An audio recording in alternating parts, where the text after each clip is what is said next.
to rip up the script here. We're going to go to Bill Lee of Citigroup, of course, with fabulous IMF help. Everybody wants to know what a bubble is. I think we're living in You're living in China right now, and yet they keep insisting on pumping credit up to get those bubbles up. And you got to wonder, when are they going to stop these bad policies? I'm seeing a lot of don't do this at home essays saying Americans should not invest in China.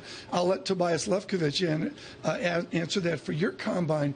But it is a discrete bubble. I've never seen anything like it. Why is the Chinese inflation in their stock prices so different? You've got to wonder why they don't use fiscal policy. I mean, that inflationary asset bubble was there in the real estate market. Now it's there in the equity market. And you got to ask yourself, why are they insisting on pumping credit when the first thing they should be doing is pumping up fiscal policy to get the economy going? Let's segue here right over to Fed policy and get back on track here on Bloomberg Surveillance. And the idea here, Steve Roach of Morgan Stanley, now at Yale, suggesting we need a Fed mandate of bubbles. Are we in a form of bubble in the U.S., and should Yellen make that a mandate? We're already there with the mandate. It's not officially there because Congress hasn't changed the Federal Reserve Act, but since the financial crisis, the Fed has been on watch for where's the next crisis, and that's key. Yeah, I mean, it's maybe not the official dual mandate, but that's the reason the Fed was set up in the first place, right, was to...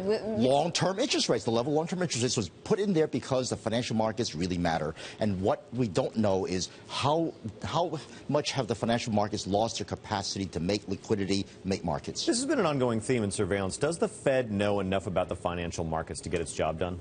What I worry about is that a lot of my colleagues at the Fed are PhDs in economics. We are getting more PhDs in finance, but there are not enough of them. And PhDs in finance don't know financial markets because they don't work financial markets. Yeah. I didn't know financial markets until I got to Citi. And I hate to say, I worked at the Fed's financial markets division, at IMF financial markets division, and yet I'm learning about markets now. You know, we're talking policy, but this is slow cultural change forever. For 30 years, macroeconomists, the kind that work at the Fed, saw finance as sort of a dirty thing that happened outside of what they had to worry about. Remember something called the LM curve?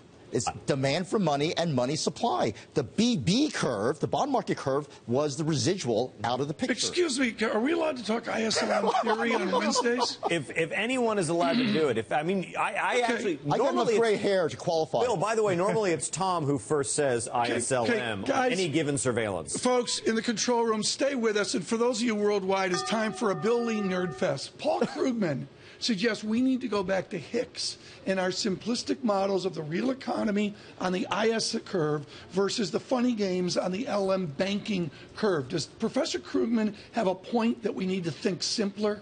We need to think simpler, and the other curve. We need the BB curve back. We need the bond market curve. We need the financial markets to be explicitly in our decision-making and our modeling, and that's what's missing. In fact, when we talk about growth, we have the supply side, potential growth, labor markets, and all that kind of stuff. But no demand analysis. No demand analysis. Yeah. No long-term demand. Where is that? That's the pathetic part of our profession, which is we don't have the models to get us the equilibrium. Did Olivier Blanchard exiting at the IMF, did he show unusual courage to try to get us off these stereotypes, looking for higher inflation? He really did. And I think more power to Olivier that he has tried to shift the IMF more toward modern analysis.